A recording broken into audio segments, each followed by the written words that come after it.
ஐந்தாம் நாள் போர் சருக்கத்தை போன முறை பார்த்து முடிச்சோம். ஐந்தாம் நாள் போர் சருக்கத்திலே பீமனை ஒரு குறிக்கோளாக வைத்து அவனை வளைத்து தாக்குவதாக துரியோதனன் வந்து கடைசியிலே துரியோதனன் அடிபட்டு ஓடி போன கதையை பார்த்தோம். ஆகவே துரியோதனன் முதல் முறையாக கிட்டத்தட்ட நிறைய தடவை அடி வாங்கிட்டான். இப்ப 2 தடவை அடி வாங்கியிருக்கான். 3ஆம் நாள் போரிலையும் பீமனிடத்திலே அடி வாங்கினான். 5ஆம் நாள் போரிலையும் பீமனிடத்திலே அடி வாங்கினான். இருந்தாலும் துரியோதனனுக்கு பீமன் மீது ஒரு கோபம் என்னன்னா, தன்னுடைய சகோதரர்மார்களை அவன் கொன்றதினான். ஒரு 5 பேரை கொன்னுட்டான். பீமன் மேல ஒரு கோபம் இருக்கு அவனுக்கு. அது மனதிலே வைத்து கொண்டு இருப்பதினாலே துரியோதனன் அவனுடைய குறிக்கோளாக பீமனை தாக்கிவிட வேண்டும் அப்படிங்கிற எண்ணம் அவன் மனசுல இருக்கு. மற்றவர்களுடைய எண்ணம் என்ன அப்படின்னா, பீஷ்மரோடு சேர்ந்து மற்றவர்களுடைய எண்ணம் என்னன்னா, சுத்தி வளைச்சு பீமனை நிறுத்தி பீமனை சிறை எடுக்க வேண்டும் என்கின்ற எண்ணம் இருந்தது. இது வியாசர்ல இருக்கு. அந்த மாதிரி அவங்களுக்கு என்ன மனசுல அப்படின்னா, பீமனை சிறை பிடித்த வேண்டும். எல்லாரும் சேர்ந்து சுத்தி வளைச்சு பீமனை சிறை பிடிச்சுட்டோம்னா பீமன்கிற ஒரு பலம் குறைஞ்சு போச்சுன்னா அர்ஜுனன் மட்டும்தான்.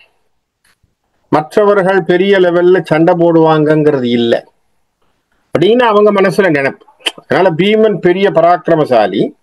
ஆகவே பீமனை தூக்கி சிறையில் வைத்து விட்டால் நமக்கு கொஞ்சம் பலம் குறையும். அர்ஜுனன் தானே, அர்ஜுனனை பீஷ்மரும் துரோணரும் சமாளித்துக் கொண்டிருந்தால் மற்றவர்களையும் இதுபோல் வளைத்து பிடித்து விட்டால் நாடு நமக்கு சொந்தம் அப்படிங்கிற எண்ணங்கள் இருக்கு. ஆனா துரியோதனனுக்கு மட்டும் மனசுல என்ன, பீமனை தீர்த்து கட்டிடணும் அப்படிங்கிற எண்ணம்.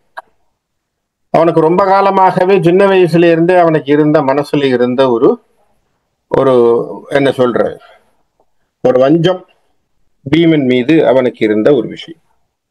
அப்படி இருக்கக்கூடிய காலகட்டத்துல அந்த மாதிரியான எண்ணங்களோடு இருவரும் இருக்க 6ஆம் நாள் போர் சருக்கத்துக்குள்ள வரும். இந்த 6ஆம் நாள் போர் சருக்கத்தை அழகாக வில்லிபுத்தூரார் நமக்கு ஒரு அருமையான ஒரு தொடக்கத்தோட ஆரம்பிக்கிறார். கோவில் ஆளுடை பைங்கொண்டலார் கந்துயில் பாயலாய் வாழ நீ பாக்கியம் செய்தது என், நீ அலாது உவமை வேறு இல் என தீய நின் வாயலாம் நஞ்சு கால்வாள் ஏற்றி உரகமே. உரகம் என்று சொன்னால் பாம்புன்னு அர்த்தம். அவருடைய பாம்பு என்ன பண்ணும், பாம்பினுடைய வாயிலே வருவது நஞ்சு. ஒரு தலை இல்ல, 2 தலை இல்ல, 3 தலை இல்ல, 1000 தலை நாகம். அதற்கு பேர் ஆதிசேஷன்னு பேர் இல்லையா? அந்த ஆதிசேஷனுடைய தலைகள் அத்தனையிலும் நாக்கு இருக்கு, நாக்கு அத்தனையிலும் விஷம் இருக்கு. விஷம் என்பது தீ போல் இருக்கு. அப்ப உன்னை பார்த்தாலே எல்லாரும் பயப்படக்கூடியதா இருக்கும் இல்லையா? ஒரு பாம்பை பார்த்தா எவனாவது போய் அணைச்சுப்பான. பாம்பை கண்டால் படையும் நடுங்கும்னு சொல்றோம். இப்ப பாம்பை பார்த்தா பயப்படக்கூடிய லெவல்ல இருக்கக்கூடிய ஒரு ஜந்து. அப்படி பாம்பாக 1000 தலைகளிலே நெருப்பை கக்குவது போல் நஞ்சை கக்குகின்ற நீ என்ன பாக்கியம் செஞ்சப்பா? என்ன அப்படின்னா, இந்த உலகத்தையே ஆண்டவன், இந்த உலகத்தையே அளந்தவன், இந்த உலகத்திலே அவதார நோக்கங்கள் எல்லாவற்றையும் செய்தவனாக இருக்கக்கூடிய நாராயணனுக்கு பாய்போல் உன் உடம்பை தந்தாயே, நீ என்ன பாக்கியம் செய்தாய்?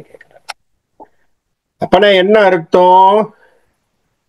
பாம்பா இருந்தாலும் பக்தியை காட்டினால், நஞ்சுடைய பாம்பாக இருந்தாலும் பக்தியை காட்டி ஸ்ரத்தையோடு அவனிடத்திலே இருந்தால் அவன் உன்னை தன்னுடைய வசத்திலே, தன் பக்கத்திலே, தன் அருகாமையில் வைத்துக் கொள்வான் நாராயணன். அப்ப நாராயணனுடைய வலிமையை பற்றி, நாராயணனுடைய தன்மையை பற்றி சொல்லுவதாக வில்லி பாரதத்தினுடைய 6ஆம் போர் சருக்கத்துல அழகாக வில்லிபுத்தூரார் வைக்கிறார். இது நம்பொருட்டு நமக்கும் தெரியக்கூடிய விஷயம் என்ன அப்படின்னா, மனசுல நஞ்சுகள் என்று சொல்லக்கூடிய கெட்ட எண்ணங்கள் நமக்குள்ளேயே இருக்கலாம்.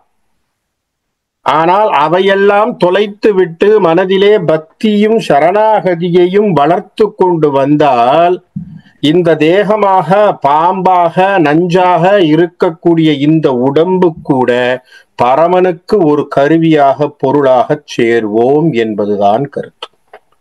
என்ன அருமையான பாட்டு பாருங்க. வில்லிபுத்தூரார் நமக்கு சொல்லாமல் சொல்லக்கூடிய கருத்து. அப்போ சொல்லும் போது என்ன சொல்றார்? நீயலாது உவமை வேறியில், உன்னுடைய வாயிலிருந்து வரக்கூடியது தீதான், அப்பேற்பட்ட நஞ்சு. ஆனா உனக்கு என்ன, நீ பாக்கியம் செய்தது என், எவ்வளோ பெரிய புண்ணியம் பா உனக்கு. ஏன் உன்னுடைய மடியில படுத்திருக்க இல்லையா? உன் மடியில என்ன பண்றார்? தலை வச்சு படுத்திருக்காரு இல்லையா? எவ்வளவு புண்ணியம் உனக்கு. இப்ப பாம்பு நினைச்சு பயந்தவன் ஆனா பாம்புல படுத்திருக்க, அனந்த செய்யணும்னு சொல்ற. அப்பேற்பட்டவனாக நீ இருக்கிறியே, எவ்வளவு பெரிய பாக்கியம் என்று ஆதிசேஷனை புகழ்வதாக சொல்லி அந்த கண்ணபிரானுடைய விளையாடல்களை சொல்லுவதாக இந்த 6ஆம் நாள் போர் செருக்கத்துக்குள்ள வரார். இப்ப இங்க ரெண்டு பேருடைய வியூகங்களை முதலிலே அமைக்கிறார்கள். ஒவ்வொருத்தரும் ஒவ்வொரு வியூகத்தை கொண்டு வராங்க இல்லையா? ஒவ்வொரு நாள் ஒவ்வொரு வியூகங்களை போட்டு அந்த வியூகங்களை அமைத்து அவர்கள் கொண்டு வருவது அப்படிங்கிற ஒரு தீர்மானம் இருக்கு. என்ன வியூகங்கள் ஒவ்வொருத்தரும் பண்றார் அப்படிங்கிறத பார்ப்போம். அதுக்கு அவர்கள் என்ன செய்கிறார்கள், அவருடைய வியூகங்கள் என்ன அப்படின்னு பார்ப்போம். திருஷ்ட தூய்மனன் யாரு? பாண்டவர்கள் பக்கத்தில் இருக்கக்கூடிய சேனாதிபதி திருஷ்ட தூய்மனன், துருபதனுடைய பிள்ளை. அவன் என்ன பண்றான்? அவன் தனியா பண்றது இல்லையா, அவருக்கு கிருஷ்ணர் தான் அவருக்கு ஆலோசனை. கிருஷ்ணர் அவருக்கு மகர வியூகம் அமைக்க சொல்கிறார். சரியா? மகர வியூகம் அவரை சொல்றார்.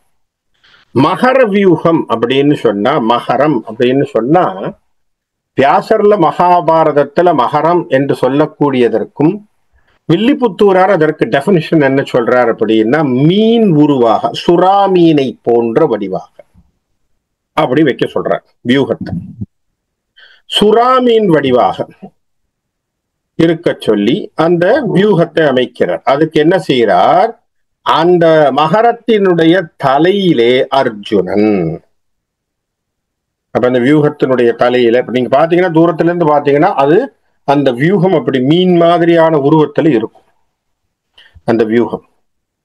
ஏன்னா இதெல்லாம் வார் டாக்டிக்ஸ். ஒவ்வொரு நாள் ஒவ்வொரு வியூகங்களை அமைத்து எதிரிய தன் பக்கத்துல இழுப்பாங்க. என்ன காரணம்னா அப்படி சுத்தி வளைக்கிறதுக்கு தான் வழி. அப்ப என்ன பண்றாங்க? அர்ஜுனனை தலைமாட்டிலே வைத்தார்கள். அர்ஜுனன் ஒரு டிமாண்ட்ஃபுல் பர்சனா இருக்கான். இப்போ என்னன்னா, அர்ஜுனன் இப்போ பீஷ்மரோடு சண்டை போடுறது, துரோணரோட சண்டை போடுறதுன்னு தீர்மானத்துல இருக்கார். அதனால அர்ஜுனன் ஒரு டிமாண்ட்ஃபுல். ஆக அர்ஜுனனை தாக்குவதற்கு நிறைய பேர் வருவாங்க. ஆக அர்ஜுனனை ஒரு தலைமாட்டுல வச்சார். கண்களில் அர்ஜுனன் ஒரு மூலையில நிக்கிறான், தலையில நிக்கிறான் இல்லையா? மீனுடைய தலை இப்படி வரும் இல்லையா, வாய் பக்கத்துல அப்படி குவிஞ்சு வர்ற மாதிரி இருக்கும். கண் கிட்டத்தட்ட அதனுடைய தலைக்கு சென்டர்ல இருக்கிற மாதிரி இருக்கும். கண்ணுல என்ன பண்ணிட்டாங்க? நகுல சகாதேவனை வச்சிருக்கான். சரியா? பாருங்க எவ்வளவு முக்கியமான இடங்கள்ல வைக்கிறாங்க. வாய் பக்கம் அங்கதானே என்ட்ரன்ஸ் மாதிரி இருக்கும். இப்ப மீன்ல பாத்தீங்கன்னா வாய் தான் என்ட்ரன்ஸ், முன் பக்கத்துல பாத்தீங்கன்னா வாய் தான் என்ட்ரன்ஸ். இந்த வாயில பீமசேனனை வச்சிருக்காங்க. யாரா இருந்தாலும் பீமனை கடந்து உள்ள வரணும். என்ன மாதிரி வியூகம் பாருங்க. உள்ள வர்றவன் அட்டாக் பண்ணணும்னா பீமனை தாண்டணும், பீமனை தாண்டி அர்ஜுனனை பிடிக்கணும், அர்ஜுனனை தாண்டி தான் நகுல சகாதேவர் கிட்ட பார்க்க முடியும். அப்படி வச்சிருக்கான். அப்படி அந்த தாக்குதல அழகா பண்றாங்க. பண்ணியாச்சா? அப்புறம் வாயில் பீமசேனன், கண்டத்தில் கழுத்து பாகத்தில் அபிமன்யு, கடாத்கஜன், சாத்தியகி, தர்மன் கழுத்துல. இத்தனை பேரை தாண்டி வர்றதே கஷ்டம் இல்லையா? இப்ப பாருங்க, இத்தனை பேரை தாண்டி தர்மனை நெருங்கணும்னா இத்தனை பேரை தாண்டி தர்மன் கிட்ட வரணும். ஏன்னா தர்மன் தான் இங்க ஹெட், தர்மன் தானே மெயின். அப்ப தர்மன் தான் இங்க ஹெட். இத்தனை பேரை தாண்டி அவங்க தர்மன் கிட்ட வரணும். பின்னாடி பின்பக்கத்துல இருந்து வரணும் அப்படின்னா விராடனும் திருஷ்டத்தையும் பண்ணணும். அந்த சேனாதிபதி அங்க நிக்கிறான். அப்புறம் ரெண்டு பக்கத்திலையும் ஃபின் மாதிரி இருக்கும் இல்லையா, சுறாமீன்னா ஃபின்ஸ் இருக்கும். அதுக்கு ஒரு பக்கத்துல கே நாட்டரசர் ஐவரும், வலப்பக்கத்தில் திருஷ்டகேதுவும் சேதிநாதனும், அப்புறம் அதுக்கு காலாக இருக்கக்கூடிய வால் பகுதியிலே குந்திபோஜனும் சதானீகனும் சிகண்டியும் இராவணனும் அரவான் என்று சொல்லக்கூடியவனும் சுத்தி நிக்கிறாங்க. அப்ப இப்படியான ஒரு வியூகத்தை வைத்து அந்த வியூகத்துல என்ன பண்ணுவாங்கன்னா, அந்த தேரோடு சேர்ந்து அப்படியே வருவாங்க. அந்த வியூகம் உடையாமல் அப்படியே வந்து கொண்டே இருப்பார். யாரையும் நேரடியாக அப்ப பாத்தீங்கன்னா ப்ரொடெக்ஷனா எங்க யார் இருக்கா? சென்டர்ல தருமன் உட்கார்ந்து இருக்கான். தருமனை சுத்தி எல்லா வீரர்களும் நிக்கிறார். ஏன்னா இவங்களை எல்லாம் கடந்துதான் தருமன் கிட்ட போக முடியும். அப்படியான ஒரு வியூகத்தை, மகர வியூகத்தை அமைத்தார்கள். இதை பார்த்த உடனே பீஷ்மர் தன்னுடைய செயலை திரட்டுகிறார். என்ன சொல்றார்? எல்லாருக்கும் அந்த பக்கமா கொண்டு வந்த உடனே துரியோதனனை கூப்பிட்டு நாமளும் ஒரு வியூகம் போடணும். ஏன்னா அவங்க மகர வியூகம் அமைச்சாச்சு. நாம என்ன பண்ணணும்? நாம ஒரு வியூகம் போட்டு அதை உடைக்கக்கூடியதான ஒரு வியூகம் போல், அல்லது நாம ஒரு வியூகம் எடுத்தாத்தான் அவங்க என்ன பண்ண முடியும், அதுல இருந்து வந்து நம்மோட சண்டை போடுறதுக்கு நாம ஏதுவாக செய்ய வேண்டும் என்று சொல்லி இவர்கள் ஒரு வியூகம் அமைக்கிறார்கள். இவர்களுடைய வியூகத்துக்கு பேர் கிரௌஞ்ச வியூகம்னு பேர். கிரௌஞ்சம் அப்படின்னு சொன்னா அது ஒரு பறவை. அதுக்கு பேர் என்ன? அன்றில் பறவைன்னு தமிழ் இலக்கியத்துல பேர் வச்சிருக்காங்க. அன்றில் பறவைன்னு. இந்த கிரௌஞ்ச பறவையை வால்மீகி ராமாயணத்திலையும் சொல்லுவார்கள். இந்த வால்மீகி முனிவர் முதல்ல போகும் பொழுது ராமாயண கதை அவர் மனசுல வரல. அதற்கு அப்படியே எண்ணங்களோடு நடந்து கொண்டு வருகின்ற பொழுது சரையு நதியினுடைய கரைக்கு வருகின்ற பொழுது அவர் அங்க சந்தியா காலம் என்று சொல்லக்கூடிய சந்தியாவந்தனம் மத்தியானத்துல செய்யணும்னு எடுத்து தண்ணிய கையில வைக்கும் பொழுது எங்கிருந்தோ ஒரு வேடுவன் என்ன பண்றான், அங்க கிளையில உட்கார்ந்திருந்த கிரௌஞ்ச பறவையை, ஒரு பறவையை அவன் அடித்து விடுகிறான். பெண் பறவையை அடித்து விடுகிறான். அடிச்ச உடனேயே வால்மீகிக்கு கோபம் வந்து அவனை திட்டுறார், சபிக்கிற மாதிரி பாட்ட பாடுறார். நீ இப்படி பண்ணிட்டியே, இதுபோல் நீயும் தனியாக இருக்க கடைவாய், உன் பெண் துணையை இழந்து நீ தனியாக இருப்பாய் அப்படின்னு ஒரு சாபத்தை கொடுத்துட்டார். கொடுத்த பிறகு மனசுல யோசிக்கிறார், என்னடா அப்பா, நம்ம ஒரு முனி, முற்றும் துறந்த முனி, கோபம் வரக்கூடாது, நம்ம வாயில ஏன் இப்படியான ஒரு வார்த்தை வந்தது? அப்ப நம்ம என்ன தப்பு செஞ்சோம்? நம்ம தபஸ்ல ஏதோ தவறா? நம்மளுடைய குணங்கள் எதுவும் சரியா மாறலையா? அல்லது நம்முடைய பிறவி வாசனைகள் ஏதோ நம்ம இழுக்குதா அப்படின்னு யோசிக்கிறார். யோசிக்கின்ற பொழுது பிரம்மதேவர் அவருக்கு முன்னாடி தோன்றி பிரம்மர் சொல்றார், அப்பா இல்ல, நீ சொன்னது ராமாயணத்தினுடைய ஒரு ஸ்லோகம். நீதான் மாபெரும் காவியமாகிய முதல் காப்பியமாகிய ராமாயணத்தை, இதிகாசத்தை எழுதப் போகிறாய். உனக்கு எல்லா விதமான காட்சிகளும் உனக்கு தெரிவதற்கும் உனக்கு பக்கத்திலே பக்கத்துணையாக இருப்பதற்கு நான் துணை புரிவேன் என்று சொல்லி வால்மீகிக்கு அவர் உறுதுணையாக சொன்ன பிறகு வால்மீகி தன்னுடைய ராமாயண காவியத்தை எழுதுகிறார். இதுக்காக சொல்றேன், கிரௌஞ்ச பறவை என்பது அங்கேயும் ரெஃபரன்ஸ் இருக்கு, அதுக்காக ரெஃபரன்ஸுக்கு சொல்றேன். அன்றில் பறவைன்னு நம்ம சங்க இலக்கியங்கள்ல நிறைய வரும். அந்த மாதிரியான ஒரு வியூகத்தை பீஷ்மர் எடுக்கிறார். அதுல என்ன பண்ண போறார் அப்படின்னு சொன்னா, அதனுடைய வாய், அந்த கிரௌஞ்ச பறவையினுடைய வாயிலே துரோணர், கண் பக்கத்துல அஸ்வத்தாமன் கிருபன், தலையிலே பல அரசர்களோடு கிருத்தவர்மன், கழுத்திலே பல அரசர்களோடு துரியோதனன், மார்பில் பல அரசர்களோடு பெருஞ்சேனையோடு பகதத்தன், இடப்பக்க சிறகில் சேனையோடு சுஷர்மன், யவனர், அப்படி புறத்திலே ஸ்ருதாயு, சதாயு, சௌமதித்தன், இவர்கள் எல்லோரும் நிற்பதாக அந்த கிரௌஞ்ச அன்றில் பறவையினுடைய வியூகத்தை எடுத்துக்கொண்டு இவங்க பக்கத்திலேருந்து வர்றாங்க. இப்ப இவங்க மகர வியூகம், அவர்கள் அன்றில் பறவையினுடைய வியூகத்திலே 2 பேரும் வராங்க. அப்படி 2 பேரும் சண்டை போட வராங்க. வந்த உடனே என்ன நடக்குது? போர். எல்லாரும் அவங்கவுங்க சங்கு நாதங்களை முழங்கி அப்படியே சண்டை போடுறதுன்னு தீர்மானம் பண்ணி 2 பேரும் முட்டிக்கொள்ள ஆரம்பிக்கிறார். அதை வில்லிபுத்தூரார் ஒரு அழகான ஒப்புமையோடு சொல்றார். அதாவது சண்டை போட்டதுல எவ்வளவு மக்கள் இருந்தார்கள், எவ்வளவு மக்கள் அங்க சண்டை போட்டாங்க அப்படின்னு சொன்னா, தேவலோகமே யோசிச்சுதான், என்னடா ஓவர் பாப்புலேட்டட் ஆகி போச்சு, நமக்கு இடம் இல்லைன்னு சொல்லி தேவர்களான இந்திரர்கள் எல்லாம் வெளியில வந்து நிக்கக்கூடிய அளவுக்கு ஆகி போச்சோம். அப்படின்னா என்ன அர்த்தம்? அந்த அளவுக்கான போர்க்காட்சியிலே, போர்களத்திலே, அந்த தர்மக்ஷேத்திரத்திலே, குருக்ஷேத்திரத்திலே அத்தனை பேர் நிக்கிறாங்க சண்டைக்கு. இந்திரன் முதலிய இமயவர் தங்களால் அந்தரம் இடன் அற அரவு உழைந்து அலமாற. அப்பா நம்ம இடமெல்லாம் போச்சுன்னு சொல்லி வெளியில வந்து நிக்கிறாங்களாம். தன்னுடைய வானுலகத்திலே தன்னுடைய வீட்டை விட்டு வெளியில வந்து பார்த்துட்டு இருக்காங்க. என்னன்னா அந்த அளவுக்கு ஓவர் பாப்புலேட்டட் போல தோணுது. வந்து வந்து இரு படை சூழும் மறுபட்டு உந்தினர் முந்தினர் ஒட்டினர் முட்டினர். அந்த 2 படையும் என்ன பண்ணிச்சான், ஒருத்தருக்கு ஒருத்தர் முந்திக்கிட்டு வர்ற மாதிரி வர்றாங்க. முந்திக்கிட்டு வர்றான். உந்தினர் உந்திக் கொண்டு வந்தார்கள்.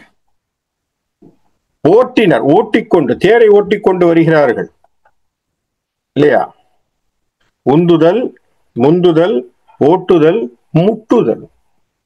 ரதகஜ துரக பதாதிகள் அத்தனையுமே அந்த 4 படைகளும் எப்படி சொல்லுங்கிறதுக்காக சொல்றான். சரியா? அப்படி ரதகஜ துரகங்கள். அப்ப வந்து தேர் முன்னாடி வருது, முந்திக் கொண்டு வருகிறது. யானை உந்திக் கொண்டு வருகிறது. குதிரை ஓடிக்கொண்டு வருகிறது. கால்படை முட்டிக்கொண்டு வருகிறது. இப்படி எல்லாம் சேர்ந்து அந்த இடத்துல போய் நிக்குது. அவ்வளவு கட்டுக்கடங்காத கும்பல் அந்த இடத்துல சேர்ந்து சண்டை போடுறதுன்னு தீர்மானம் பண்ணி எல்லாரும் நிக்கிறாங்க. அப்ப துரோணர் தன்னுடைய தேரிலே வந்து வீமனோடு சண்டை. ஏன்னா துரியோதனன் தான் சொல்லி வச்சிருக்கான கேம்ப்ல. என்ன சொல்லியிருப்பான்? பீஷ்மனை தாக்கணும், பீமனை தாக்கணும் அப்படி இல்லையா? அவன் முதல்ல டார்கெட்டை சொல்லி வச்சிருப்பான். துரோணர் இடத்துல சொல்லியிருப்பான், ஆச்சாரிய இடத்துல அவரை நம்ம ஏதாவது பண்ணிடணும், அவனை அடிச்சிடணும், வச்சிடணும், ஏதாவது பண்ணிடணும். அப்ப அதனால என்ன பண்றார் துரோணர்? வில்லுக்கு ஆசிரியராக இருக்கக்கூடிய துரோணர் என்ன பண்றார்? பீமனோடு சண்டை போடுவது என்று அவருடைய தேரை ஓட்டி கொண்டு வரார். அவர் தான் வாயில நிக்கிறார், ஞாபகம் இருக்கா? மகரத்தினுடைய வாயிலே பீமன். அப்ப துரோணர் அந்த இடத்துக்கு வரணும்.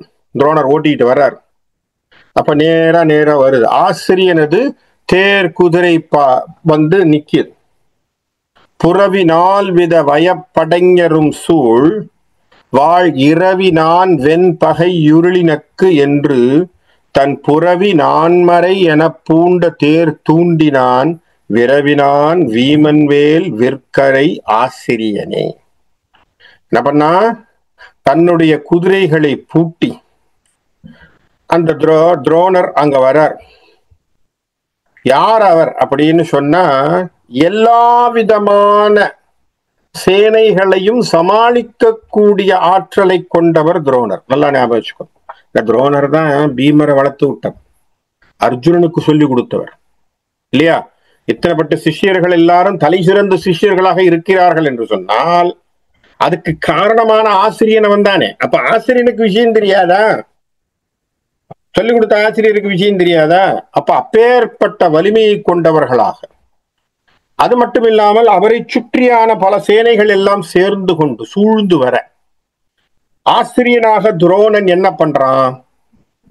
அந்த கொடிய பகைவர்களுடைய இருளை அழிக்கக்கூடிய ஒரு சூரியனை போல் அப்படி கிளம்பி வராராம். எப்பேற்பட்ட ஒப்புமையை கொடுக்கிறார் என்று சொன்னால் அதற்கு ஒரு ஒப்புமையை தர்றார் இங்கே. நாள் மறை என புறவி பூண்ட தன் தேர் தூண்டினான். இப்படி 4 வேதங்களும் 4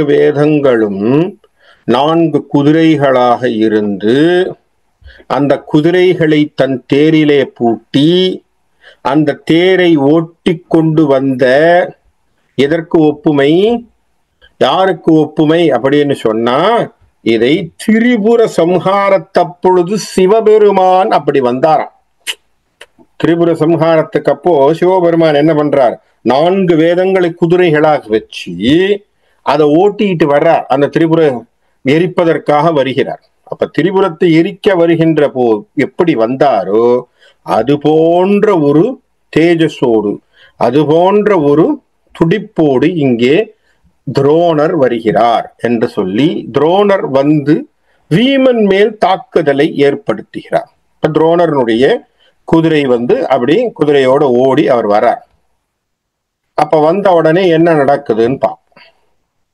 சிலை வரம் பெருத்திரள் தேசிகன் சீரவும் நிலை பெறும் புகழினான் நெஞ்சில் அஞ்சனி செய்யா. அருமையான வார்த்தை. இதுதான், அதாவது குருவே எதிர்த்தாலுங்க, குருவே எதிர்த்தால், எதிர்க்க நிற்கக்கூடியவர் குருவாக இருந்தால் மரியாதை தெரிந்தவர்கள் பாண்டவர்கள். ஏன் மரியாதை தெரிஞ்சவங்க அப்படின்னா, பீமன் முதல்ல துரோணரோட சண்டை போட போறான். எப்படி பீமன் முதல்ல துரோணரோட சண்டை போட போறான், ஆச்சாரியரோட சண்டை போட போறான். அந்த ஆச்சாரியன் எதிரில் வர்றான், சொல்லி கொடுத்த குரு எதிரில் வர்றான். சொல்லி கொடுத்த குரு எதிரில் வருகின்ற பொழுது தன்னுடைய வில்லை எடுத்து, ஏன்னா வில்ல தொடர்றதுக்கு முதல்ல சொல்லி கொடுத்தவரை அவர் தானே, ஏபிசிடி சொல்லி கொடுத்தவரை அவர் தானே. வில்லுடா இப்படிதாண்டா இருக்கும், வளைஞ்சிருக்கும், அதுல ஒரு ஸ்ட்ரிங் இருக்கும், இப்படி இழுக்கணும் அப்படின்னு சொல்லி கொடுத்தவர் அவரு. சொல்லி கொடுத்த ஆசிரியர் எதிரில் இருக்கார். வில்லை எடுத்துட்டு அவரை மனசால ஒரு அஞ்சலி செய்தானாம் பீமன். எப்படி, அப்பா ஒன்னோ நான் சண்டை போட போறேன், நீ எனக்கு ஜெயத்தை கொடு என்று சொல்லி சொன்னான். எப்படியான வார்த்தை பாருங்க. இதுதான் குரு பக்தி. அதனாலதான் ஜெயிக்கிறான். தர்மம் ஏன் நிக்குதுன்னா இதுதான். எவன் ஒருவன் குருவந்தனத்தை சரியாக செய்கிறானோ அவன் வாழ்வான், அவன் வாழ்வான். கண்டிப்பான வார்த்தை. என்னன்னா, குருவை மறந்தவன், குருவை நிந்தித்தவன் உருப்பட்டதா சரித்திரம் இல்லை. தெய்வ நிந்தனைக்கு உண்மையான விஷயம் அது, நான் சொல்லல, கிருபானந்த வாரியார் சுவாமிகள் சொல்வார், தெய்வ நிந்தனைக்கு பரிகாரம் உண்டு, குரு நிந்தனைக்கு பரிகாரம் இல்லை. தெய்வ நிந்தனைக்கு பரிகாரம் உண்டு. சாமியை நீங்க திட்டிட்டீங்கன்னா கூட எங்கேயோ ஒரு இடத்துல போய் பரிகாரம் பண்ணிக்கலாம். ஆனால் குருவை நிந்தித்தவன் பரிகாரமே கிடையாது. அதனால்தான் எழுத்தறிவித்தவன் இறைவனாவான்னு சொல்றோம். அப்ப அவனை பார்த்து என்ன செய்யறான், நிலைபெறும் புகழினான் நெஞ்சில் அஞ்சலி செய்ய. மனசால வணங்குறான் குருவை. குருவே, உன்னோட நான் சண்டை போடுறேன், நமஸ்காரம் சொல்லிட்டு, மலையினும் பெரிய தேர் வளவனும் புருவியும் தலை அரும்படி சரம் தனு வளைத்து உதையினான்.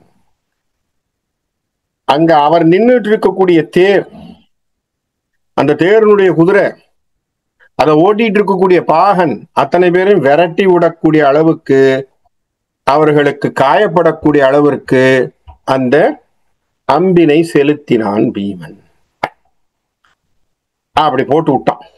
பானத்தை போட்ட உடனே அவர்கள் தாக்கப்பட்டார்கள். தாக்கப்பட்ட உடனே என்ன பண்ணணும், சில சமயங்கள் அதனால்தான் போர்க்களத்திலே பல விஷயங்கள் சொல்லி தருவாங்க. அதுல ஒரு விஷயம் என்னன்னா, தேர் நின்னு போச்சுன்னா, தேர் பாகன் இறந்துட்டான், போர்ல அடிபட்டு செத்து போயிட்டான், என்ன பண்றது, தேரை ஓட்டவும் தெரியணும் இல்லையா. நான் ராஜா, நான் பாட்டுக்குதான் உட்காந்துருப்பேன், எனக்கு டிரைவர் இல்லைன்னா வண்டி ஓட்ட மாட்டேன்னு சொல்ல முடியாது. சரியா நான் சொல்றது? சோ உங்களுக்கு அந்த விஷயமும் தெரியும். சோ துரோணர் என்ன பண்ணாரா, தான் இறங்கி தேரை ஓட்டி கொண்டு சண்டையை போட ஆரம்பிக்கிறார். என்னன்னா, அவர் விட முடியாது இல்லையா, என்னன்னா அவருக்கு அப்போ போருக்குன்னு வந்தாச்சு, அப்ப தான் வந்து சமாளிக்கணும். இப்ப தான் இறங்கி வர்றார், தன்னுடைய தேர்ப்பாகன் அடிபட்டான், அவன் கீழே விழுந்த உடனே என்ன பண்றது. சோ அதனால இவர் என்ன பண்றார், உடனடியாக இவர் இறங்கி தேரை ஓட்டிக்கொண்டு அதோடவே அவர் பானங்களை விட்டு கொண்டு வருகிறார். இப்ப இவர் இப்படி கஷ்டப்படுறாருன்னு பார்த்த உடனே சல்லியன் அங்கே வருகிறான். சல்லியன் யாரு, இவங்களுக்கு ஒரு வகையிலே, பாண்டவர்களுக்கு ஒரு வகையிலே மாமாமுறை வேண்டும். நமக்கு தெரியும், நகுல சகாதேவர்களுக்கு அவர் சொந்தம், தாய் மாமன். அங்க வர்றார். அவர் என்ன பண்றார், சூழி வெங்கஷ ரஜ துரக நிருபரை வீழ வெம் கனைகளால் மெய்த்துளைத்த அளவினால் தாழ நின்றிலன் எழில் சல்லியன் தன்னோடே தோழ இன்று அமர் செய்க என்று ஒரு திசை தோன்றினான். இப்போ பீமன் துரோணரை அடிக்க ஆரம்பிச்ச உடனே துரோணனுடைய தேர்ப்பாகனும் அவனுடைய சில தேர்களுடைய சமாச்சாரங்களும் தாக்கப்பட்ட உடனே துரோணர் இறங்கி தேரை ஓட்ட ஆரம்பிக்கிற நிலையில, ஏன்னா ரெண்டுத்தையும் சமாளிக்கிறது கஷ்டம், ஆனாலும் அவர் இறங்கி செய்யறதும் தீர்மானம் பண்ண போது அவரை சமாளிக்கவும் பீமனை திசை திருப்பவும் சல்லியன் வெளியே வர்றான். சல்லியன் என்ன சொல்லி வர்றான்? எதிரில அழகாக சொல்றான். சல்லியன் தோழா, வார்த்தையை பார், என்ன வார்த்தை சொல்றான்? தோழா, தோழனே, இப்ப என்னோட நீ சண்டை போடு. சரியா? இதற்கு நிறைய பேர் சொல்றாங்க தோழனேன்னு சொன்னது அது எப்படியா போர்க்காலத்துல போய் தோழனேன்னு சொல்ல முடியும்? சொல்ல முடியுமா? போர்ல எதிரி நின்றுட்டு இருக்கோம், a friend come on let us go and ஃபைட்னு சொல்ல முடியுமா? ஆனா சொல்றானே சல்லியன் பீமனை பார்த்து, அப்படின்னா அவனையும் அறியாமல் அவனுடைய அந்த தாய்மாமன்கிற பாசம் அவன் வாயிலே வந்து விட்டது. அவனை பார்த்தவனே, ஏன்னா மருமகன் மாமா எப்பவுமே தோழர்களாகத்தான் பழகி கொள்வார்கள். நீங்க பாத்திருக்கீங்களா? மாமாவும் மருமகனும் எப்படி இருப்பான்? வாடா ஃப்ரெண்டு மாதிரிடா, நீ எங்க மாமா தான் எனக்கு ஃப்ரெண்டுன்னுவாங்க. அப்படித்தான் இருப்பாங்க ரெண்டு பேரும். அப்ப மாமா தான் ஃப்ரெண்டு. முதல் ஃப்ரெண்டு யாரு? மாமா தான்.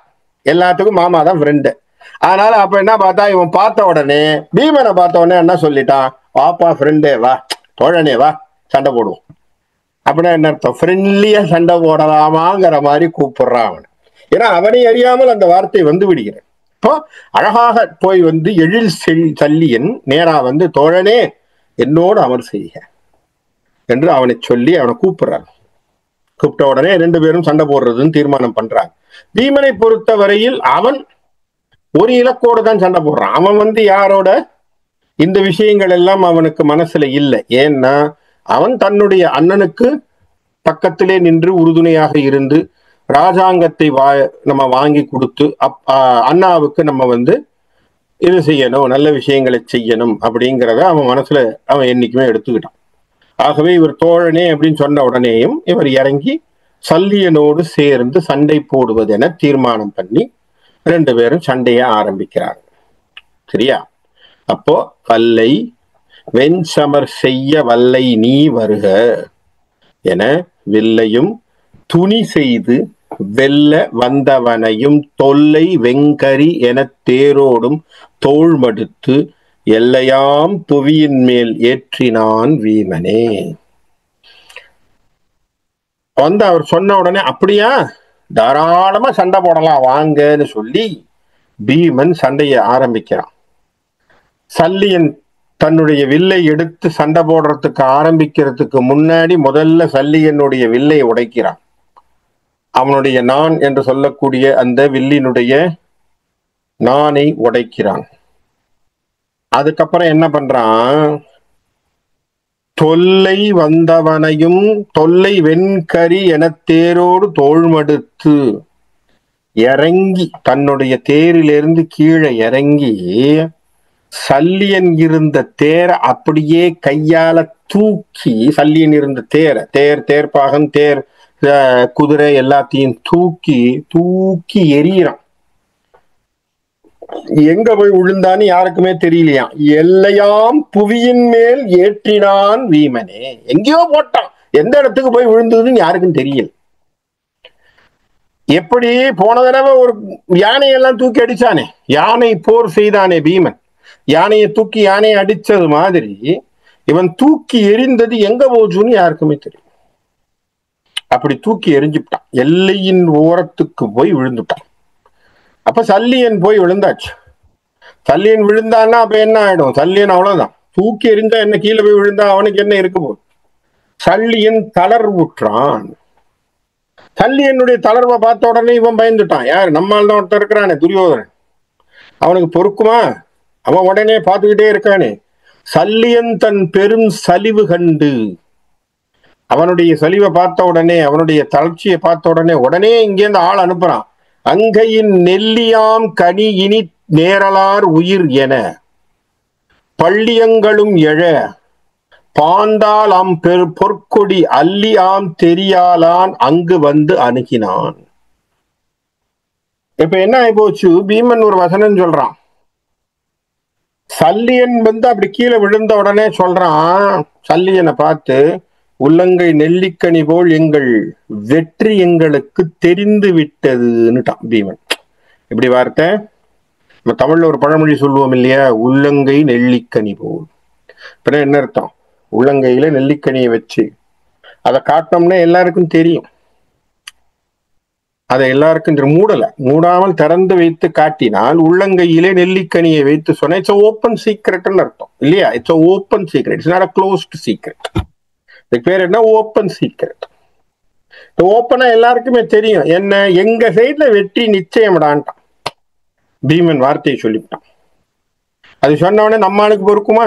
அங்கேருந்து பார்த்தான், ஆஹா ஐயோ இவன் என்னடா, இவன் அவனை தூக்கி அடிச்சு விட்டான், ஓடுங்கடா எல்லாரும் அப்படின்னு சொல்லி உடனே இவன் தன்னுடைய தேரை ஓட்டிக்கொள் நம்மாள் பள்ளியங்களும் எழ பாந்தாளம் பொற்கொடி அல்லியாம் தெரியாள் அங்கு வந்து அணுகினான். உடனே ஓடி வரான் துரியோதனன் தன்னுடைய தேரை ஓட்டிக்கொண்டு. வெம்புய வீமன் மேல் வீழ்வளைத்து 1000 அம்புகள் மாறிபோல் ஆர்த்து எழ வீசினார். அந்த எதுக்கும் துணிவை தரக்கூடிய புஜங்களை உடைய பீமனின் மீது சரம் மாதிரியாக அம்புகளை பொழிந்தான். தும்பையாம் தார் முடிச்சூழ் படை மன்னரும் தம்பியர் யாவரும் மாமனும் தானுமே. யார் யாரெல்லாம் வந்து அடிக்கிறாங்க, துரியோதனன் மட்டும் வரல, துரியோதனுடைய தம்பிகள், அவனுடைய சொந்த சந்தோஷமான அவனுடைய ரொம்ப க்ளோஸான மாமா சகுனி, இவங்களெல்லாம் வந்து என்ன பண்றாங்க, துரியோதனனோடு சேர்ந்து சூழ்ந்து பீமனின் மீது தாக்குகிறார்கள். என்ன, அம்பினால் அடித்து அவனை தாக்குவதாக தீர்மானம் பண்ணி 1000 அம்புகளை அவன் மீது தெளிக்கிறான். தோன்ற அரித்துவசனம் சோகமில் பாகம் ஊர் வான் தடத்தேரோடு வருக என்று சென்று எதிர் ஊன்றினான் மைந்தரும் இளைஞரும் உயிரை போன்ற மைத்துணரும் வாழ் நிருபரும் புடைவர.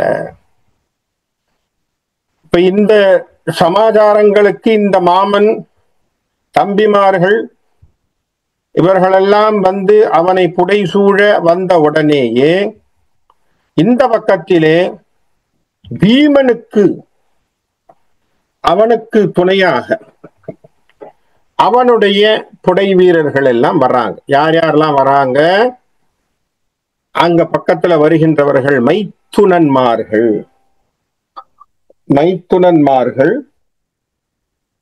வராங்க.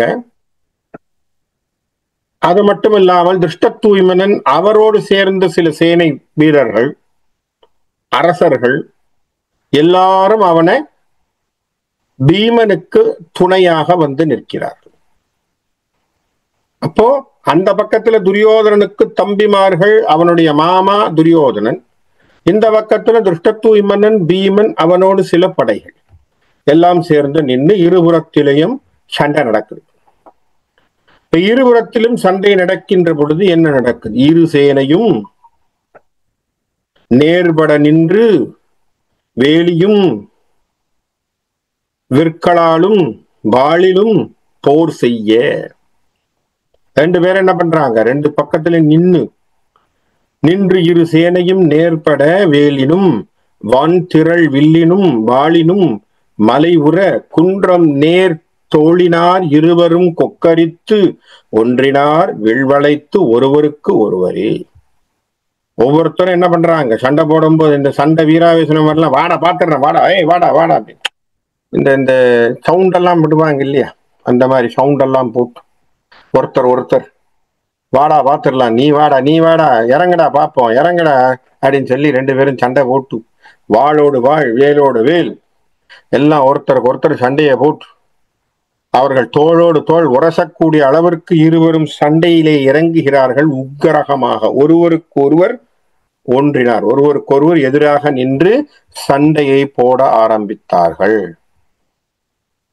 அப்போ வீமனும் துரியோதனனும் சேர்ந்து சண்டை போடுறார். அப்ப நேருக்கு நேர் ஒருத்தருக்கு ஒருத்தர் சண்டை. வீமனும் துரியோதனனும். அவனும் அம்பு இவன் உரத்து அழகு உர எழுதினான், இவனும் அம்பு அவன் மணித்தோளின் மேல் எழுதினான். அப்ப என்ன பண்றாங்க, ஒருத்தருக்கு மேல ஒருத்தர் அந்த அம்புகளை விட்டுக் கொள்கிறார்கள். அவன் என்ன பண்ணான், துரியோதனன் வீமனுடைய மார்பிலே ஒரு அம்பை போட்டுறான். இப்ப இவன் சும்மா இல்லை, இவன் இங்கேருந்து அவனுடைய தோளுக்கு ஒன்றான்.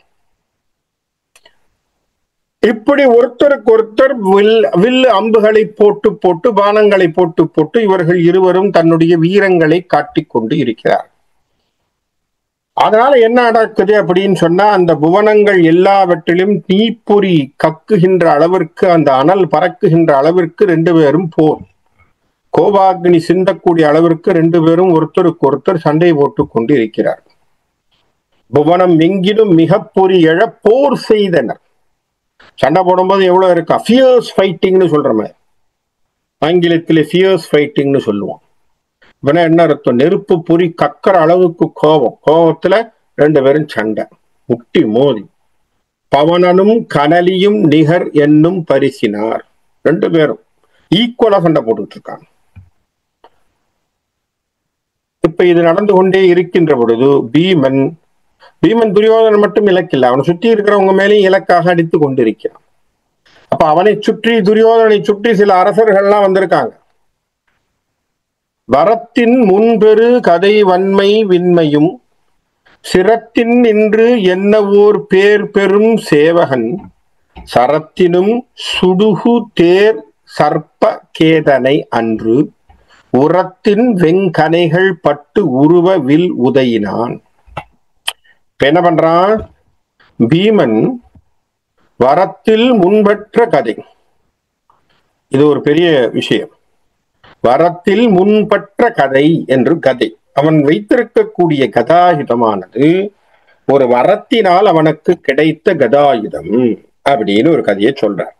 அது என்ன கதை அப்படின்னு பார்த்தா, இந்த காண்டவ வனம்னு ஒரு கதை படிச்சோம்.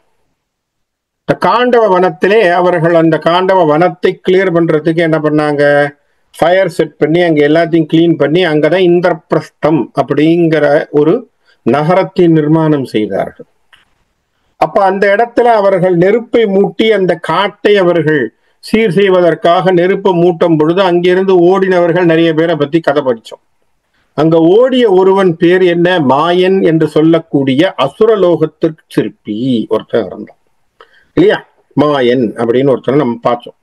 அவன் தான் என்ன பண்ணா, ஓடி வந்த உடனே அர்ஜுனன் அவனுக்கு பாதுகாப்பாக அவனை நெருப்பிலிருந்து அவனை காப்பாற்றி அவனை வெளியே கொண்டு வந்த உடனே அவன் என்ன சொல்றான், பாண்டவர்களுக்கு கைமாறாக சில விஷயங்களை நான் செய்கிறேன் அப்படின்னு சொல்லி, பாண்டவர்கள் இருப்பதற்காகத்தான் அந்த இந்திரபிரஸ்தத்துல ரத்ன மாளிகை என்று சொல்லக்கூடிய ரத்ன மண்டபத்தை எல்லாம் அமைச்சு கொடுத்து, அவன் மாயன்தான் அந்த சிற்பியா இருந்து அந்த இந்திரபிரஸ்தத்துல அழகான வடிவான அழகான ஒரு பேலஸ் இல்லையா, அந்த தண்ணி இருக்கிற மாதிரி இருக்கும், தண்ணி இல்லாம இருக்கும், கண்ணாடி இருக்கிற மாதிரி இருக்கும், கண்ணாடி இல்லாத மாதிரி இருக்கும், எல்லாம் அவன் தான் பண்ணி கொடுத்தது, மாயன் தான் செஞ்சான். ஏன்னா அவன் அசுர சிற்பினால இந்த இல்யூஷன் எல்லாம் பண்ணுவாங்க இல்லையா, இல்யூஷன் எல்லாம் பண்ணக்கூடியவன். அப்படி அவன் பண்ணி கொடுத்தது மட்டும் இல்லாமல் பீமன் மீதும் அவனுக்கு ஒரு சின்ன அக்கறை ஏற்படுத்தி அவன் என்ன பண்ணானா, தன் கையிலே ஒரு கதை இருந்ததாம், அந்த கதையை வீமன் இடத்திலே தந்தான்.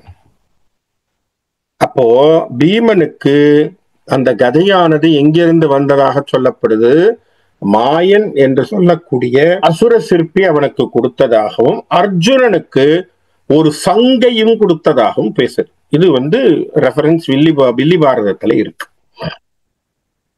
சரியா, வில்லி பாரதத்துல இப்படியான ஒரு ரெஃபரன்ஸ் இருக்கு. ஆக கதையானது பீமனுக்கு அந்த மாயன் என்று சொல்லக்கூடியவன் கொடுத்தார். அதனால அவர் என்ன சொல்றார் பாருங்க, வில்லிபுத்தூரா சொல்லும் பொழுது, வரத்தின் முன் பெரு கதை, வரத்தினால் அவன் பெற்ற கதை. அப்ப என்ன ஆகும், அந்த கதைக்கு ஒரு பவர் இருக்கு. வன்மையும் விண்மையும், அதனுடைய கதையினுடைய வன்மையினாலும் விண்மையினாலும் அவன் என்ன பண்றான், தன்னை எதிர்த்து நிற்கக்கூடிய அத்தனை பேரையும் அடிக்கிறான். வில் திறனினாலும், அது மட்டும் இல்ல விண்மையினாலும் அப்படின்னா வில் திறமை.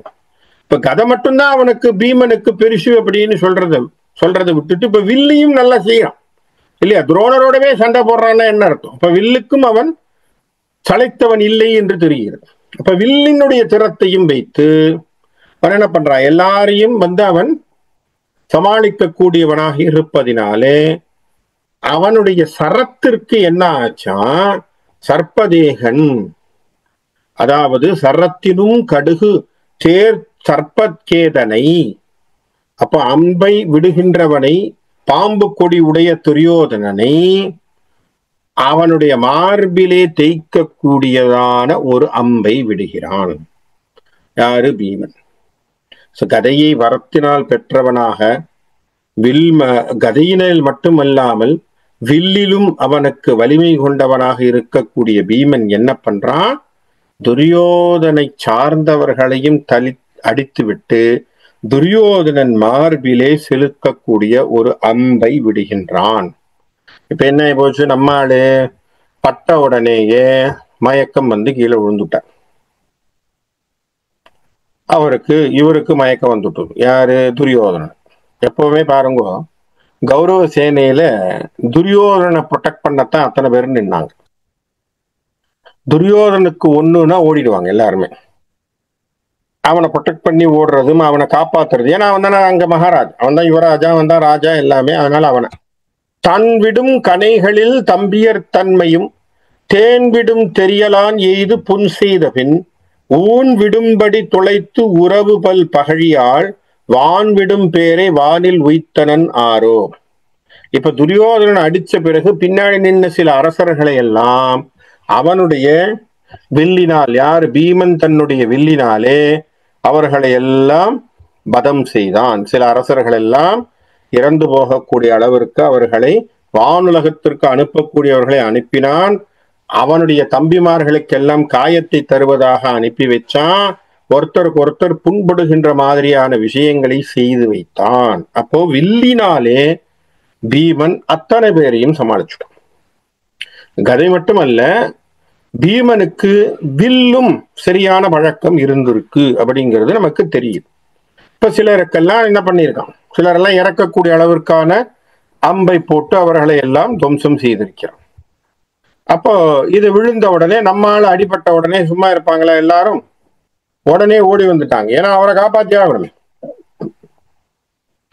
இப்ப துரியோதனன் பக்கத்திலே இருந்தவர்கள் எல்லோரும், இப்ப துரியோதனன் போட்டிருக்கக்கூடிய போரை பார்த்தவன்னா அவங்களுக்கு எல்லாம் பயம் வந்துட்டு, வாவரும் கவனமாக கடுகு தேர் வளவர் போய் ஏவரும் சிலைகள் போய் இரு புய வலிமை போய்.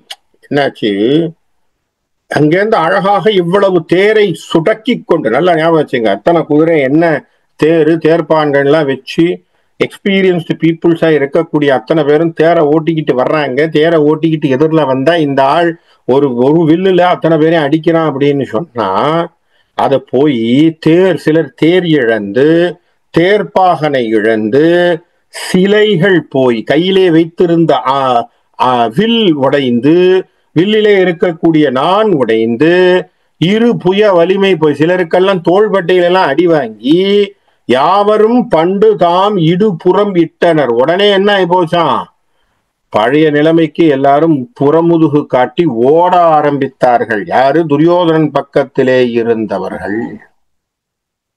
பயம், இந்த பீமனை சமாளிக்க முடியல, இவன் அடிக்கிற அடி நம்மால தாங்க முடியல. அப்ப என்ன ஆச்சாம், மேலிருந்து மேலுலகத்திலே இருந்து தேவர்கள் கூட அவனுடைய அந்த பராக்கிரமத்தை பார்த்து பீமன் மீது மலர் மாறி தூவினர். அவன் மீது மலர் மாலையை, மலர் பூக்களை அவன் மீது தூவி அவனுடைய வீரத்தை அவர்கள் பாராட்டினார்கள். இப்படி அவர்கள் சண்டை போட்டுக் கொண்டிருக்கின்ற பொழுது, இது ஒரு புறத்திலே நடந்து கொண்டிருக்கும் பொழுது, பீமன் இப்பொழுது அவர்களை எல்லாம் அடித்து தள்ளி கொண்டு இருக்கின்ற பொழுது, நமக்கு இன்னொரு கேரக்டர் ஒண்ணு வருது. அவர் பேர் என்ன அப்படின்னா விக்கர்ணன்னு பேர். சரியா? இந்த விக்கர்ணன் யார் அப்படின்னு சொன்னா, அழகாக சொல்கிறார்கள், கௌரவ சேனையிலே தர்மத்தை பற்றி பேசிய சிந்தனை உடையவன் அவன் ஒருத்தன் தான். தர்ம சிந்தனை உடையவன் விகர்ணன். ஏன் தர்ம சிந்தனை உடையவன்? சூதாட்டம் பண்ண போறேன்னு சொன்ன உடனேயே முதல்ல எதிர்த்தவன் அவன். யாரு? துரியோதனனுடைய சகோதரர்மார்கள் அவனும் ஒருத்தன். அவன் தான் முதல்ல சொன்னா இது தப்பு, சூதாட்டத்துல அவனை கூப்பிடப்படாது, அப்படி நம்ம அவங்களை ஏமாற்றக்கூடாதுன்னு சொன்னவன். பீமன் அது துரியோதனன் யாரையும் தான் கேட்க மாட்டான், அவனை எங்க கேட்க போறான், தம்பியாச்சு வாய முடுறான்ட்டான். பிறகு தருமனுடைய மனைவியாகிய திரௌபதியை அரசவையிலே இழுத்து மானபங்கம் படுத்துகின்ற பொழுது அவள் இந்த விளையாட்டிலே சம்பந்தப்படவில்லை, அவளை நீங்க கூட்டு வர்றது தப்பு என்று சொல்லி துரியோதனிடத்திலே வாதாடியவன்ல இன்னொருவன் அவன் தான் விகர்ணன். அவனும் தான் விகர்ணன். போர் என்று வருகின்ற பொழுது அவர்களுக்கு சேர வேண்டிய நிலத்தை கொடுத்து நம்ம கொடுத்து விட்டுறலாம் அப்படிங்கிற வார்த்தையை விதுரன் மொழிந்த பொழுது அதை ஆம் என்று ஆமோதித்த ஒருவன்லே விகர்ணனும் ஒருவன். ஆனால் செஞ்சோற்று கடன் என்கின்ற ஒரு சமாச்சாரத்திலே அவன் துரியோதனன் பக்கத்திலே நிற்க வேண்டிய ஒரு காரணம். என்ன காரணம்? அண்ணங்காரன் தான் சோறு போட்டிருக்கான், அண்ணங்காரன் தான் வளர்த்திருக்கான், அண்ணங்காரன் தான் எல்லாம் பார்த்திருக்கான். அப்போ ராஜாங்கத்திற்கு நாம் விசுவாசியாக இருக்க வேண்டும் என்று சொன்னால் துரியோதன் பக்கத்திலே இருந்துதான் சண்டை போட வேண்டும் என்பதனாலே அவன் அவர்களுக்கு சமாதானமாக அவர்கள் பக்கத்திலே இருந்து சண்டை போட தயாராக இருக்கிறான். இப்போ அந்த கேரக்டர், அந்த யாரு விகர்ணன் என்று சொல்லக்கூடியவன் போருக்குள்ள சண்டை போடுறதுக்கு முன்னேறி வரான். அவனை யார் தடுக்கிறார்கள் என்று சொன்னால் அர்ஜுனனுடைய பிள்ளையாகிய அபிமன்யு அவனை தடுக்கிறான். அர்ஜுனனுடைய பிள்ளை அபிமன்யுவுக்கும் விகர்ணனுக்கும் சண்டை ஏற்படுகிறது. ரெண்டு பேரும் சண்டை போடுறாங்க. அர்ஜுனனுடைய பிள்ளை அபிமன்யு வீரத்திலே மகா சிறந்தவன். அப்பா தாய் 8 அடினா பிள்ளை குட்டி 16 அடிங்கிற மாதிரி வில் வித்தையிலே சால சிறந்தவனாக இருந்தவன்.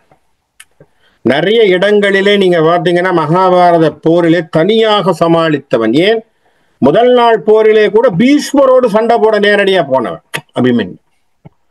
அவரை சமாளிக்கக்கூடிய அளவிற்கான தீரமும் துணிச்சலும் வீரமும் கொண்டவன் பிள்ளை. அப்படித்தான் அர்ஜுனனுடைய விதைன்னா எப்படி இருக்கும் இல்லையா? அர்ஜுனன் பிள்ளைன்னா சும்மா இருப்பான், அவன் அப்படித்தான் இருந்தாக. எப்படி கடோத்கஜன், பீமனுடைய பிள்ளை கடோத்கஜன் எப்படி சண்டை போடுறான், அது போலத்தான் இவனும் இருக்க முடியும். இப்ப அவன் வர்றான். இப்ப விகர்ணன் முன்னுக்கு வர்றான். முன்னுக்கு அவன் சண்டை போடுவதற்காக வருகிறான். ஏய வரிசிலை வீமனோடு பொறுப்போரில் அனைவரும் வெண்ணிட மேய விழி இளையா பதித்தரு வீரர் பலரும் விகர்ணனும் ஆய முதிர் சினம் மூல விரைவுடன் மீள வர அபிமன்யுவும் தூய வரிசிலை வாளி கொண்டு தனத்தேர்கோடு அவன் எதிர்த்துணிவான். இப்ப இதனாச்சு, துரியோதனன் அடிபட்டு போன உடனேயே துரியோதனன் அவனுடைய அண்ணன், என்னதான் இருந்தாலும் அண்ணன் அடிபட்டிருக்கான்னு சொல்லி கோபத்துல என்ன பண்றான், முன்னாடி வர்றான். விகர்ணன் அவனோடு சண்டை போடுவது, பீமனோடு சண்டை போடுவதுன்னு வருகின்ற பொழுது அந்த இடத்திலே அபிமன்யு பீமனை விட்டுட்டு, யாரு, பீமனை தள்ளி விட்டுட்டு அபிமன்யு பெரியப்பா இல்லையா, பீமன் பெரியப்பா தானே, பெரியப்பாவை விட்டுட்டு பெரியப்பாவை ப்ரொடெக்ட் பண்றதுக்கு அபிமன்யு முன்னாடி வரான். தான் சண்டை போடுவதாக இறங்குறான். மான அபிமன்யுவும் ஞான விகர்ணனும் வாளி பல பல ஏவ ஒருத்தர் அம்பு மாறி பொழிகிறார். மேல் ஆன ரதமும் மாவும் வளவனும் ஆழிகளும் உடன் அற்ற பின் ரெண்டு பேரும் மாறி மாறி அடிச்சு கொள்ள அவங்க என்ன ஆச்சு, இவருடைய ரதத்தினுடைய சக்கரம் போகுது, அவனுடைய ரதத்தினுடைய சக்கரம் போகுது, இவனுடைய கொடி போகுது, அவனுடைய கொடி போகுது, இவனுடைய தேர்ப்பாகன் அடி வாங்குறான், அவனுடைய தேர்ப்பாகன் அடி வாங்குறான். இப்படி மாறி மாறி மாறி மாறி ஒருவன் சண்டை போட்டுக்கொள்ள தா அவ்ரதம் உறாமல் விசையோடு தத்தி அருகு உரு சிதிர. அப்ப என்ன ஆகுது, அபிமன்யு வீரம் கொண்டு தாக்கி அவனுடைய ரதத்தை உடைத்து விடுகிறான். யாருடைய ரதம்? விகர்ணனுடைய ரதம் உடைந்து விடுகிறது. உடஞ்ச உடனே அவன் என்ன பண்றான், குடுகுடுன்னு பக்கத்துல சித்திரசேனன் என்று சொல்லக்கூடிய ஒருத்தன் வர்றான். அவனுடைய ரதத்துல போய் தட்டிக்கிட்டு ஓடி போயிடறான். சித்திரசேனன் அவனுடைய ரதத்துல போய், அவன் யார்? அவன் துரியோதனனுடைய இன்னொரு சகோதரன், இளைய சகோதரன். அவனுடைய ரதத்துல தாவி ஏறி தன்னை காப்பாற்றிக் கொண்டு ஓடுகிறான். அப்ப விகர்ணன் தாக்கப்படுகிறான், விகர்ணனும் ஓடுகின்றான். இப்ப ஏனையோர்கள் மற்றவர்கள் எல்லாம் என்ன பண்றாங்க, அபிமன்யுவை தாக்குறதுன்னு தீர்மானம் பண்ணி அபிமன்யுவை வில்லினால் தாக்குவது அப்படின்னு சொல்லி வர்றாங்க. மற்ற இளையனும் மைத்துனனும் மத்த சுயபகதத்தனும் செற்ற விகர்ணனும் மற்றும் இவனோடு செற்றி அமர் பொறுக்கின்றனர். அப்ப என்ன பண்றாங்க, மற்றவங்கள்ல அவனை சுத்தி, விகர்ணன் மட்டும் இல்லாமல் விகர்ணனோடு மற்றவர்கள் என்ன, பகதத்தன், அவனுடைய தம்பிமார்கள், மைத்துனர்கள் எல்லாரும் சேர்ந்து இப்ப என்ன பண்றாங்க, அபிமன்யுவை தாக்குவதுன்னு தீர்மானம் செய்கிறார்கள். வெற்றி அபிமன்யுவும் பிறர் கையுடன் அவர் விட்ட கணைகள் விலகி மார்பு எற்ற கணை அனைவருக்கும் அவரவர் எய்து விழ விழ மொத்தினான். அவங்க நின்று இருக்கிற இடத்திலேயே இவன் என்ன பண்றான், தன்னுடைய அம்பு பாய பாய எல்லாருக்கும் புண்படுத்தக்கூடிய அளவிற்கு அடி வாங்கிட்டாங்க. நெடிய வரிசிலை நிமிர முறை நெடிய விசையோடன் விசியும் நானும் இடியும் முகில் என அகில வெளி முகடு இடிய அதிர் பெரு நகையுடன் கொடிய விகர்ணன் மடிய அவன் உடல் கொடிய குடர் உகு குருதி நீர் வடிய இரு புயம் ஓடிய உதயினன் வடிய கனை ஒரு நொடியிலே. டக்குன்னு எடுத்தான், ஒரு கனையை எடுத்து போட்டான் அபிமன்யு. போட்ட மாத்திரத்திலேயே விகர்ணனுடைய தோள் பட்டைகளில் அடித்து தோலை அது அடிக்கக்கூடிய அடியில் அடிச்ச உடனே ரத்தம், உடம்பெல்லாம் புண்ணாகுது. புண்ணான உடனே விகர்ணன் புண்பட்டவனாக அப்படியே கீழே சரிந்து விழுகின்றான். சாகல, விகர்ணன் கீழே சரிந்து விழுகின்றான், மயக்கமடிந்து விழுகின்றான். அவன் விழுந்த உடனே பக்கத்தில் இருக்கிறவங்க எல்லாம் என்ன பண்றது, வேற வழி இல்லையே, விகர்ணனை காப்பாற்றி ஆகணுமே. ஏன்னா விகர்ணன் ஒரு சகோதரன் ஆச்சு துரியோதனனுக்கு. உடனே அவர்கள் எல்லாரும் அவனை தூக்கி கொண்டு ஓடுகிறார்கள். அவனை சுற்றி காப்பாற்ற வந்தவர்கள் அத்தனை பேரும் அவனை காப்பாற்றி ஓடுகிறார்கள். மன்னர் மணி முடி மனு களை கழல் மன்னன் இளவல் விகர்ணனை முன்னர் உருகனை பின்னர் விழவிழ முன்னர் அமர்புறம் உண்ணினான். உடனே அவனை எடுத்து வாரி கொண்டு தன்னுடைய தேரிலே போட்டுக்கொண்டு எல்லோரும் என்ன பண்றாங்க, அந்த இடத்தை விட்டு ஓட பார்க்கிறாங்க. பொன் அச்சலம் நிகர் அன்ன புனைய அபிமன்யு ஒருவனும் இன்னும் நாம் என்ன அமர் போற இன்னார் அணுகுவதே என வெறுவினார் துன்னவர். என்னடா இந்த ஒரு பையன் போதும் போல் இருக்கே, இவனை சமாளிக்கிறதே பெரிய விஷயமா இருக்கேன்னு புலம்பிக்கிட்டு போனாங்களாம். என்ன இவனை சமாளிக்கிறதே பெரிய விஷயமா இருக்கே, அங்க பக்கத்துல என்னடான்னா பீமன், இந்த பக்கத்துல என்னடான்னா அர்ஜுனன், ஒருத்தொருத்தம் பெரிய பெரிய சாம்பவான்களா நின்று அடிக்கிறானுங்களே, நம்ம யாரை சமாளிக்கிறது, இந்த பக்கம் இந்த அபிமன்யுவை இவன் சின்ன பையன், இவனை சமாளிக்கிறதே கஷ்டமா இருக்கேன்னு புலம்பிக்கிட்டு விகர்ணனை எடுத்துக்கொண்டு அவர்கள் அந்த களத்தை விட்டு நகர்கிறார். அப்படி ஓடுகின்றார். அப்படி ஓடுகின்ற பொழுது அவர் உடைய விஷயங்கள் ஓடிக்கொண்டிருக்கின்ற பொழுது கிட்டத்தட்ட அந்த சூரிய அஸ்தமனம் ஆகி போச்சு. அன்னைக்கு சூரிய அஸ்தமனத்துக்கு கிட்டத்தட்ட வந்தாச்சு. அப்போ அந்த இடத்துல எல்லாரும் பார்த்து கொண்டு இருக்கின்ற பொழுது அன்றை அமரில் ஒன்றுபட அவர் அங்கம் அயர் உற பங்கம் ஏது என மொழிவது தத்தம் மனை உற ஏந்த நிருபரும் முந்தினர். இனிமே இவனோட நின்று சமாளிக்கிறது கஷ்டம், இல்லைன்னா நாம கையோ காலோ இழக்க வேண்டியதா இருக்கும்னு சொல்லி எல்லாரும் அவங்கவங்க கூடாரத்துக்கு ஓட ஆரம்பித்தார்கள். வென்று பொறுமுனை நின்ற அபிமன்யு விஞ்சும் உவகைக்குள் நெஞ்சோடு சென்று தழுவினார் இந்து வரை எழு சிந்து என மகிழ் தந்தைமார். தந்தைமார்கள் தருமன் முகக்கொண்டு எல்லோரும், அர்ஜுனன் மட்டும் இல்ல எல்லோருக்கும் அவ்வளவு மகிழ்ச்சியாக இருந்ததாம். எப்படி இருந்ததாம், இந்து வர எழு சிந்து என. எப்படி இந்துனா நிலவுன்னு பேர், சிந்து என்று சொன்னால் கடல். கடலை பார்த்த மாத்திரத்திலே சந்திரனை பார்த்த மாத்திரத்திலே கடல் அலைகள் எழும்பும் இல்லையா? நம்ம எல்லாரும் பார்த்திருக்கோம். பௌர்ணமியில பாத்தீங்கன்னா அலைகள் ஜாஸ்தி. அதுக்கு நம்ம சூப்பர் டைட்ஸ்னு சொல்றோம், ஹை டைட்ஸ்னு சொல்றோம், பிகாஸ் ஆஃப் மேக்னெட்டிக் இஷ்யூன்னு சொல்றோம், அதெல்லாம் சொல்றோம். வில்லிபுத்தூரர் அவரெல்லாம் அதெல்லாம் யோசிக்கல. அவர் ஒரு ஒப்புமையை சொல்றார், அழகான ஒப்புமை. என்ன சொல்றார்? கடல் கருவாய் இருந்தது இல்லையா?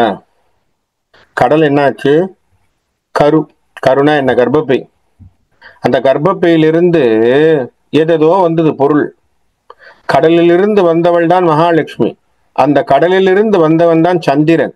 அப்போ கடல் தாய், சந்திரன் பிள்ளை. தாயை பிள்ளையை கண்ட தாய்க்கு கொக்கரிக்கின்ற ஆனந்தம் இருக்கும் இல்லையா? அந்த ஆனந்தம் இங்கே ஏற்பட்டது. என்ன வார்த்தை பாருங்க! கடலுக்கு நம்ம அந்த யோசனையே வந்திருக்காது. கடல், சந்திரன் எங்க பிறந்தான்? கடல்ல தான் பிறந்தான். பார்க்கடலை கடைகின்ற பொழுது அங்கிருந்து வெளியே வந்தவன் சந்திரன் இல்லையா? அப்போ கடல் தானே தாய், அவன் மடியில தானே இருந்திருக்கான். அப்போ தாய் தன்னுடைய பிள்ளைய பார்த்தா சந்தோஷப்படாம என்னடா பண்ணுவான்னு கேட்க. இந்து வர எழு சிந்து என அப்படி வந்த உடனே அதை பார்த்த உடனே தாய்க்கு ஒரே பெரும் உவகை தானே. பிள்ளைய பார்த்தா எந்த தாயாருக்கும் சந்தோஷம் இருக்கும் இல்லையா? சொல்லாத ஒரு மனசுல இருக்கக்கூடிய ஒரு சந்தோஷம். அந்த சந்தோஷத்தை கடல் காட்டியது போலே இங்கே தந்தைமார்களாக இருந்தவர்கள், அந்த பாண்டவர்கள் சந்தோஷப்பட்டார்கள் அபிமன்யுவை பார்த்து. அப்பனா என்ன அர்த்தம்? தாய் உள்ளம் கொண்டு அவனை பார்த்து ஆறத் தழுவினார்கள். அப்பா, எங்கள் வீரத்தை நிலைநாட்டக்கூடியவனாக நீ வந்து இல்லையா? எத்தனை பேரை சமாளிச்சிருக்கான். விக்கர்ணன் ஓடுறான், பல படைத்த தலைவர்கள் ஓடி இருக்கிறார்கள்.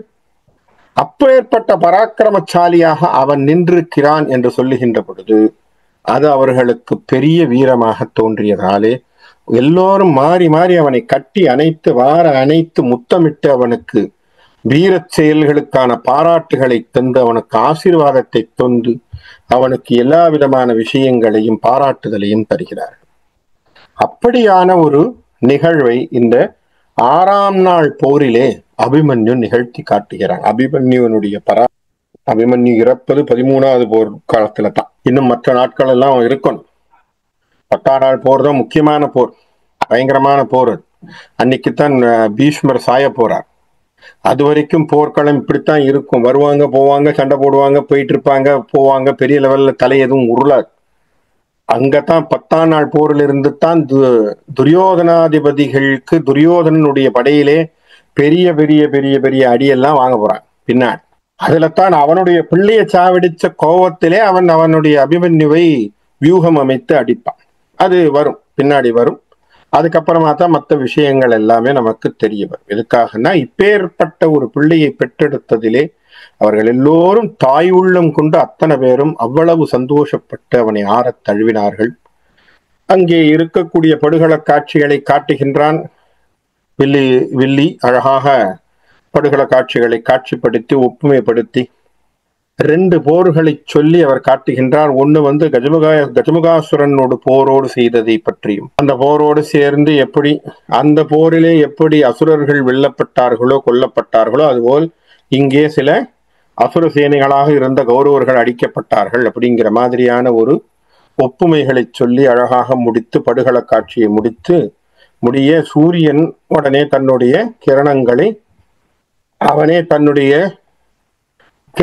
கதிர்களை சுருக்கி கொண்டான. என்ன சொல்லி சொன்னானா? இமயம் அணுகினான் விசயன் மதலை இன்றை அமர் இனி உங்களுக்கு அமையும் என. சூரியனே அன்னைக்கு மனசுல யோசிச்சான், ஆஹா இந்த மாதிரி என்னைக்கு நடக்கட்டும் அப்படின்னு மனசுல அவர் தீர்மானம் பண்ணிக்கிட்டு சூரியன் தன்னைத்தானே மறைத்து கொண்டானாம் என்று. அவனுடைய அஸ்தமனம் ஏற்பட்டதாம். அவன் போய் மறைஞ்சுக்கிட்டான். மறைஞ்சாலும் அவனுக்கு மறுநாள் என்னடா நடக்கும்னு ஒரே கியூரியாசிட்டியான். மறைஞ்சவன் உடனே குடுகுடுன்னு வெளியில வந்துட்டானா. ஏன்னா மறுநாள் ஆயிப்போச்சான். அவ்வளவு சீக்கிரமாக மறுநாள் காலை விடிந்தது என்று சொல்லி வில்லி புத்தூரார் நமக்கு இந்த 6ஆம் நாள் போர் சருக்கத்தை முடிக்கிறார். இப்ப 6ஆம் நாள் போர் சருக்கத்திலே அபிமன்யுவினுடைய பராக்கிரமம் நமக்கு புரிகிறது. அபிமன்யு என்ன அழகாக சண்டை போட்டான். பீமன் ஏற்கனவே நமக்கு எல்லாருக்கும் தெரியும். பீமனுக்கு வில்லினுடைய போர் அருமையை நமக்கு சொல்லித் தருகிறார். இவை எல்லாமே நமக்கு வில்லி பாரதத்தின் வழியாக நமக்கு கிடைத்திருக்கக்கூடிய பதிவு. மற்ற நாள் போர்களிலும் போர்னுடைய சருக்கத்தையும் வருகின்ற வாரங்களிலே நாம பார்ப்போம்னு சொல்லி இன்னைக்கு இந்த இடத்துல முடிக்கிறேன். நன்றி, வணக்கம்.